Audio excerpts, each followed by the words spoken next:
Hello and अस्सलाम वालेकुम to my YouTube channel. मेरा नाम हशाम मुबीन है और आज हम वेब प्रोग्रामिंग का लेक्चर 5 स्टार्ट करने जा रहे हैं। तो इससे पहले हमने HTML की एक सीरीज़ स्टार्ट की हुई थी जिसमें हमने उसका बेसिक्स देखी थी, कुछ उसके लिखने का सिंटैक्स देखा था और काफ़ी सारे हमने टैग भी इम्प्लीमेंट करके उसको शो करवा के देखा था कि किस तरह हमारे पास HTML के जो टैग्स हैं वो यूज़ होते हैं। तो आज भी हम कुछ टैग यूज़ करके देखेंगे। उसके अलावा हम उसमें कुछ जो स्टाइलिंग है वो अप्लाई करके देखेंगे, कलरिंग अप्लाई करके देखेंगे। तो चलिए हम अपनी वीडियो को स्टार्ट करते हैं। तो आज सबसे पहले हम जो HTML में कमेंट हम किस तरह दे सकते हैं उसका टैग देख लेते हैं कि जिस तरह हम बाकी प्रोग्रामिंग लैंग्वेज में C++ में जावा में हम जो कमेंट्स देते हैं ताकि जब हम फ्यूचर में हम अपने कोड को ओपन करें तो हमें थोड़ा बहुत हिंट मिल जाए कि हमने यहाँ पे क्या राइट किया था। तो HTML के डॉक्यूमेंट में कमेंट राइट करने का ये तरीका है कि सबसे पहले आपने लेस देन का साइन लगाना है, उसके बाद एक्सक्लेमेशन मार्क, 2 माइनस के साइन, उसके बाद यहाँ पे आपने अपना कंटेंट लिख देना है जो भी आप कमेंट करना चाहते हैं। तो इसकी एंडिंग भी इस तरह करनी है कि सबसे पहले आपने 2 माइनस के साइन लगाने हैं, उसके बाद ग्रेटर देन का साइन। तो इस तरह आप अपने जो डॉक्यूमेंट है उसमें कमेंट्स ऐड कर सकते हैं। उसके बाद कल हमने एंकर का टैग यूज़ करके देखा था, उसमें हाइपर लिंक्स ऐड करके देखे थे, लिंक्स क्रिएट करके देखे थे कि किस तरह हम अपने जो डॉक्यूमेंट है उससे किसी और वेबसाइट पे या अपने ही किसी वेबसाइट के पेज पे रीडायरेक्ट किस तरह हो सकते हैं। तो कल हमने उसका सिर्फ टैग लिंक क्रिएट करके देखा था, तो आज हम उसमें थोड़ी बहुत कलरिंग अप्लाई करके चेक करते हैं। तो यहाँ पे हम एक दो टैग लिंक क्रिएट कर लेते हैं। एंकर का टैग हमने यूज़ किया, हाइपर लिंक रेफरेंस उसका हमने एट्रीब्यूट यूज़ किया। उसके बाद यहाँ पे हम लेक्चर 12 जो है हमारे पास पहले से मेरे पास पड़ा हुआ है, तो यहाँ पे हम उसका एक लिंक क्रिएट कर लेते हैं, लेक्चर 12। उसके अलावा ये तो आप ऐसे समझ लें कि हमारी वेबसाइट के किसी पेज पे हमने ये रीडायरेक्ट हुए हैं। तो इसके अलावा अगर हम किसी एक्सटर्नल वेबसाइट पे रीडायरेक्ट होना चाहते हैं तो उसके लिए भी हम यहाँ पे एक लिंक क्रिएट कर लेते हैं। उसके लिए https://www. हम यहाँ पे जीमेल का एक लिंक क्रिएट करके चेक कर लेते हैं। उसके बाद जीमेल और इसका प्रीव्यू देख लेते हैं कि अभी तक जो हमने काम किया है उसमें हमें क्या शो हो रहा है। और यहाँ पे दो हमें लिंक क्रिएट हो गया हमारे, एक लेक्चर 12 का, एक जीमेल का। तो अब ये कलर आपको ब्लू इसमें नज़र आ रहा होगा, लेकिन अगर हम चाहते हैं कि इसके जो लिंक का कलर है हम उसको चेंज करें तो उसके लिए हमें ये करना होगा कि हम पहले बॉडी के टैग में आएंगे और यहाँ पे लिंक का एक एट्रीब्यूट देंगे। लिंक लिखा, उसके बाद आपने अपने लिंक का जो भी कलर रखना है वो यहाँ पे आप लिख सकते हैं। मैं यहाँ पे रेड करके इसको सेव करके चेक कर लेते हैं कि हमारे पास ये देखें जो हमारे लिंक का जो कलर है वो रेड हो गया। इसी तरह आप कोई भी कलर जो है लिंक पे वो अप्लाई कर सकते हैं। उसके अलावा एक इसका ये एट्रीब्यूट है, दूसरा ये एट्रीब्यूट होता है इसका वी लिंक का। वी लिंक का ये मतलब होता है कि जिस तरह हम हमारे पास दो अब ये लिंक क्रिएट हो चुके हैं, तो इसका जैसे ही हम इसके किसी लिंक पे क्लिक करेंगे तो वो हम किसी और जो वेबसाइट है उस पर रीडायरेक्ट हो जाएंगे। और जब हम दोबारा उस पर अपने ही डॉक्यूमेंट पे आएंगे तो हमने जिस लिंक पे क्लिक किया था वो लिंक हमने विजिटेड किया हुआ है। तो विजिटेड करने के बाद जिस तरह हमारे पास ब्लू कलर होता है, तो जब हम विज़िट करते हैं तो उसका कलर जो पर्पल हो जाता है, तो ये एक बाय डिफ़ॉल्ट है, तो हम उसको भी चेंज कर सकते हैं।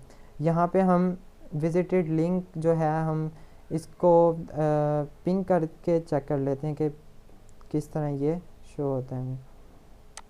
अभी देखें यहाँ पे हमारे पास रेड कलर ही शो हो रहा है क्योंकि हमने जो लिंक का कलर दिया था वो रेड ही था।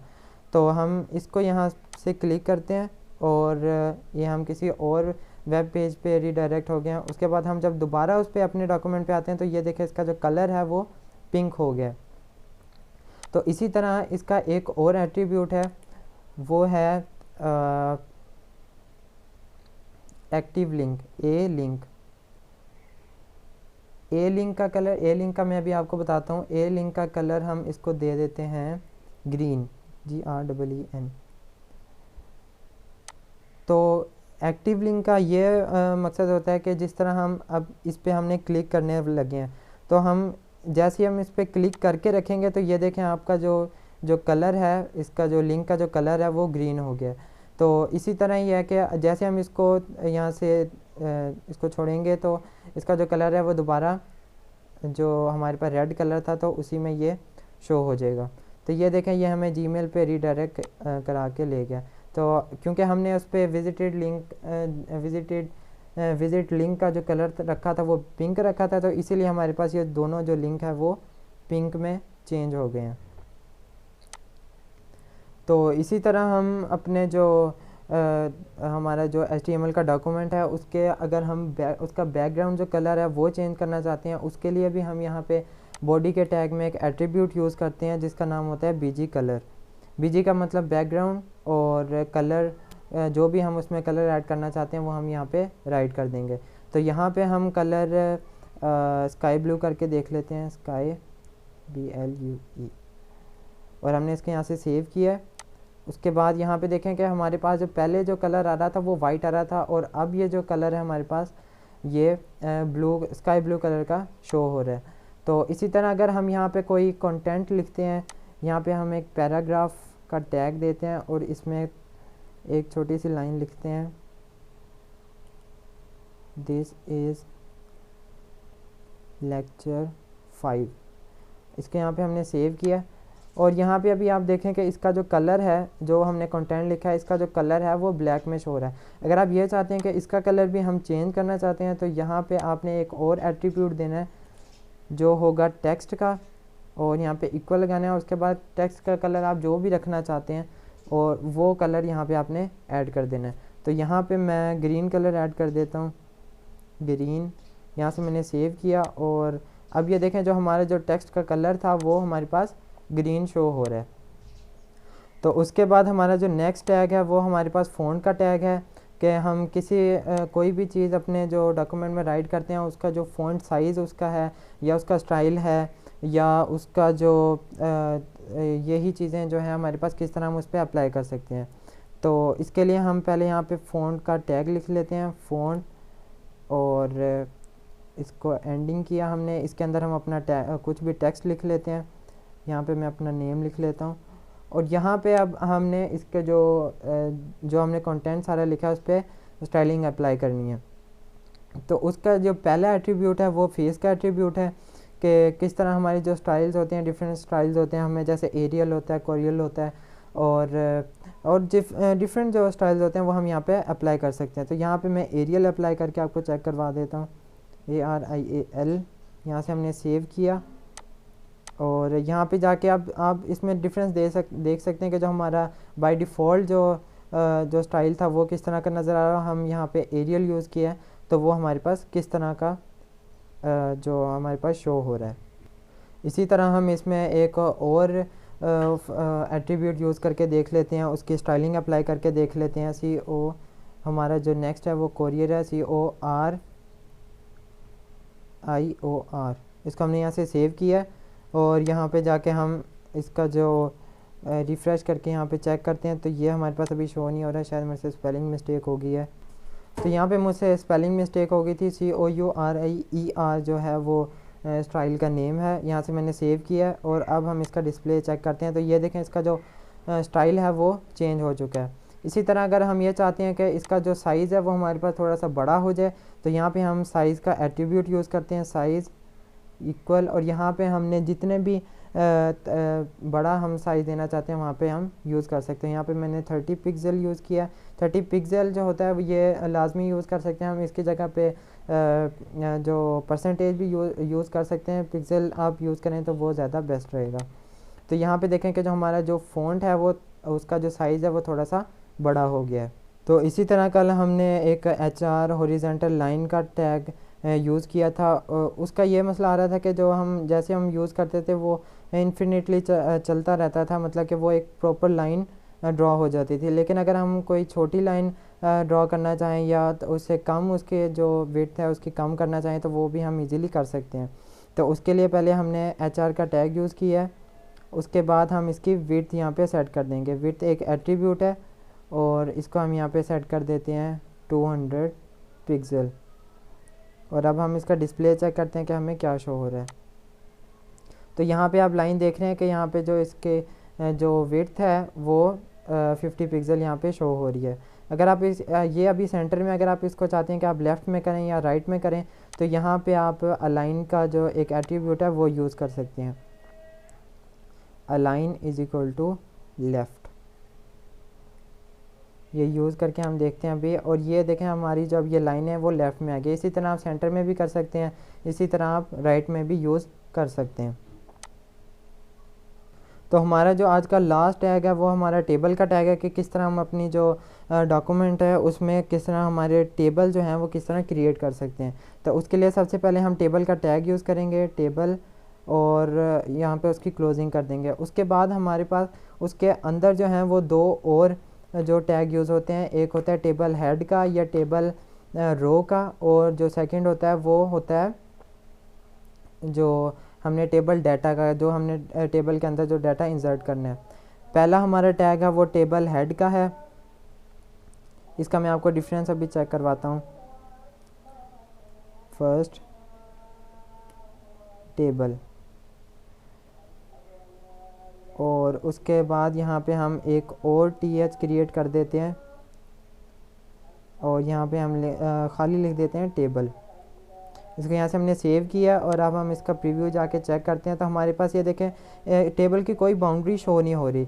तो इसके लिए ये इस वजह से नहीं हो रही क्योंकि हमने यहाँ पे जो टेबल का कोई बॉर्डर यहाँ पे दिया नहीं हुआ था। तो यहाँ पे हम बॉर्डर का एक एट्रीब्यूट यूज़ करते हैं। उसके बाद यहाँ पे अंदर कितने पिक्सल का आप जो है वो बॉर्डर वहाँ पे ड्रॉ करना चाहते हैं। तो यहाँ पे मैं 3 पिक्सल लिख देता हूँ, और इसको सेव करके यहाँ पे हम प्रीव्यू चेक करते हैं कि हमारे पास ये जो आपके पास जो साइज़ आ रहा है, ये आपके जो बॉर्डर है वो 3 पिक्सल का आ रहा है। उसके बाद ये कलर आप ग्रीन शो हो रहा है, ये इस वजह से शो हो रहा है कि हमने जो बॉडी के टैग में टेक्स्ट का एट्रीब्यूट दिया था वो हमने ग्रीन रखा हुआ था, इस वजह से जो कलर है वो ग्रीन शो हो रहा है। उसके बाद हमारा जो नेक्स्ट टैग है, मैंने आपको बताया था एक टेबल हेड होता है, एक टेबल रो होती है। तो टेबल tr का टैग हम अब यूज़ करते हैं। उसके अंदर अब हम यूज़ कर लेते हैं कि टेबल डाटा, यहाँ पे हम लिख देते हैं हशाम, और इसी तरह हमारा जो सेकंड जो टैग है उसमें भी हम लिख देते हैं td एंड मुबीन। ऐसे सेव किया। अब हम इसका प्रीव्यू चेक कर लेते हैं। अब आप यहाँ पे देखेंगे कि ये जो हमारे पास जो टेक्स्ट शो हो रहा है ये थोड़ा बोल्ड शो हो रहा है। तो टेबल हेड का यही मतलब होता है कि जो भी आप टेबल हेड का मतलब कि टेबल हेडिंग है ये आपकी के ऊपर आप जो भी मतलब कि एट्रीब्यूट्स जो भी आप अपने टेबल के लिए जैसे नेम, रोल नंबर होता है, तो आप वो उसको थोड़ा बोल्ड करके शो करवा देता है। तो टेबल हेड और टेबल जो डाटा है उसमें यही एक हमारे पास मेन डिफरेंस है। उसके बाद एक और चीज़ मैं आपको यहाँ क्लियर करता चलूँ कि ये जो tr का टैग होता है ये हमारी जो टेबल की रोज़ होती हैं उसको रिप्रेजेंट करता है, और td का जो टैग होता है वो हमारी रोज़ के अंदर जो भी डाटा पड़ा होता है उसको रिप्रेजेंट करता है। अगर आपने अपने कॉलम में 2, 3, 4 रोज़ बनानी है तो वो आप उतने tr का टैग यूज़ करके आप बना सकते हैं। तो यहाँ पे मैं एक tr का और टैग यूज़ करता हूँ, और उसके अंदर मैं 2 td के टैग यूज़ कर लेता हूँ कि टेबल डाटा के टैग यूज़ कर लेता हूँ। तो इसमें मैं लिख देता हूँ अली, और हमारा जो सेकंड जो कॉलम होगा उसमें हम भी कुछ ना कुछ एंटर करेंगे। तो यहाँ पे लिख देता हूँ मैं रज़ा। यहाँ से हमने सेव किया, और अब आप ये देख रहे हैं कि यहाँ पे एक और हमारे पास कॉलम है वो यहाँ पे शो हो गया। तो इस तरह जितने मर्ज़ी आप कॉलम या रो इजीली बना सकते हैं। इसी तरह अगर आप ये चाहते हैं कि इसके आगे एक और कॉलम आपने ऐड करना है, या कोई भी आपने जो आपका एक पूरा इस तरह कॉलम है वो ऐड करना चाहते हैं, तो आपने जस्ट ये काम करना है कि यहाँ पे एक और टेबल td का टैग यूज़ कर लेना है, और जो आपका एक और कॉलम होगा वो क्रिएट हो जाएगा। मैं आपको भी करके दिखा देता हूँ। यहाँ पे लिख देते हैं हमज़ा, सेव किया इसको, इसका प्रीव्यू देख लेते हैं। ये देखें क्योंकि हमने td का जो टैग यूज़ किया था वो हमने एक लास्ट tr में यूज़ किया था। इसी तरह अगर हम फर्स्ट में और सेकंड में भी करेंगे तो वो इजीली आपके पास शो हो जाएगा। तो इसी तरह हमारे पास जो टेबल का जो टैग है उसके अंदर कुछ एट्रीब्यूट यूज़ होते हैं। कि हम किस तरह अपने जो टेबल का उसका बैकग्राउंड कलर भी चेंज कर सकते हैं। तो यहाँ पे भी वो बीजी कलर ही यूज़ होगा। बीजी कलर मैं आपको चेक करवा देता हूँ। यहाँ पे हमने रेड कर दिया, यहाँ से हमने सेव किया और जाके अपना प्रीव्यू चेक किया तो यहाँ पे जो कलर है वो हमारा रेड शो हो रहा है। इसी तरह अगर हम चाहते हैं कि अपने जो टेबल के है उसकी हाइट और विड्थ सेट करना चाहते हैं तो वो भी हम अपनी मर्ज़ी से यहाँ पे हाइट विड्थ के एट्रीब्यूट से हम सेट कर सकते हैं। तो यहाँ पे हम विड्थ की एक एट्रीब्यूट यूज़ करते हैं इज इक्वल टू, यहाँ पे हम 50 पिक्सल कर लेते हैं। इसी तरह जो हम हाइट भी है उसकी सेट कर लेते हैं HEIGHT, और इसको हम 100 पिक्सल कर लेते हैं, 100 पिक्सल। यहाँ से हमने इसको सेव किया और अब जाके इसका प्रीव्यू चेक करते हैं कि हमारे पास ये देखें जो हमारा जो टेबल है वो थोड़ा सा पहले से बड़ा हो गया है। तो इसी तरह हम इसमें अलाइनमेंट भी कर सकते हैं कि अगर हम अपना जो टेबल है उसको सेंटर में करना चाहते हैं या टॉप या राइट पे करना चाहते हैं या लेफ़्ट पे करना चाहते हैं तो वो हम अलाइन के एट्रीब्यूट से इजीली कर सकते हैं। तो यहाँ पे अलाइन का एट्रीब्यूट मैंने यूज़ किया और इसको मैं अब राइट पे करता हूँ, राइट, यहाँ से सेव किया। और उसके बाद अब हमने ये देखा कि जो हमारा जो टेबल है वो हमारे पास राइट साइड पे शिफ्ट हो गया। तो यहाँ पे हमारे पास टेबल के दो और एट्रीब्यूट हैं, सेल स्पेसिंग और सेल पैडिंग का। तो ये दो भी हम लिख के चेक कर लेते हैं कि किस तरह ये हमारे पास टेबल के टैग में वर्किंग करते हैं। तो यहाँ पे हमने सेल पैडिंग लिखा है PADDING इज इक्वल टू, और यहाँ पे हम इसको 20 पिक्सल दे देते हैं। यहाँ से हमने इसको सेव किया और अब हम इसका प्रीव्यू जाकर चेक करते हैं तो हमारे पास ये जो टेबल के जो अंदर जो ये जो हमारे पास टेक्स्ट लिखा है इसके जो ऊपर से अब टॉप से और बॉटम से लेफ़्ट राइट से जो है हमारे पास जो हमारे पास इसका फासला है, आप ये कह सकते हैं कि वो हमारे पास थोड़ा सा ज़्यादा हो गया। तो इसी को हम सेल पैडिंग कहते हैं। अगर हम इस पे सेल स्पेसिंग अप्लाई करते हैं तो उसका ये मतलब होता है कि यहाँ पे हम पहले cell spacing is equal to 10 pixel, यहाँ पे 10 पिक्सल, यहाँ पे मैंने इसको सेव किया और अब हम इसका प्रीव्यू चेक करते हैं। तो आप ये देख सकते हैं कि जो हमारे पास जो टेबल है उसका जो उसके ये जो सेल्स के दरमियान में जो जितनी स्पेस आ रही है वो थोड़ी सी आप ये कह सकते हैं कि ज़्यादा हो रही है। तो सेल स्पेसिंग का मतलब ये होता है कि हमारे जो सेल्स के दरमियान जो फासला होता है उसको वो ज़्यादा करता है, और जो सेल पैडिंग का मतलब होता है हमारे सेल के अंदर जो कंटेंट लिखा होता है उसका टॉप और बॉटम से उसका जो जितना भी आपने उसका साइज़ सेट करना है हम वो कर सकते हैं इजीली। तो ये अभी हमारे पास इसका मैंने जो साइज़ है वो थोड़ा बड़ा किया हुआ था, इसको हम कम करके चेक कर लेते हैं कि हमारे पास किस तरह शो हो रहा है। तो आज की वीडियो में बस इतना ही। हमने ये कुछ टैग्स देखे हैं तो आप इसकी प्रैक्टिस कीजिएगा। अगर कुछ आपको चीज़ नहीं समझ आती तो आप मुझसे कमेंट सेक्शन में वो पूछ सकते हैं। तो हम मिलते हैं अपनी नेक्स्ट वीडियो में। अपना बहुत सारा ख्याल रखिएगा। अल्लाह हाफिज़।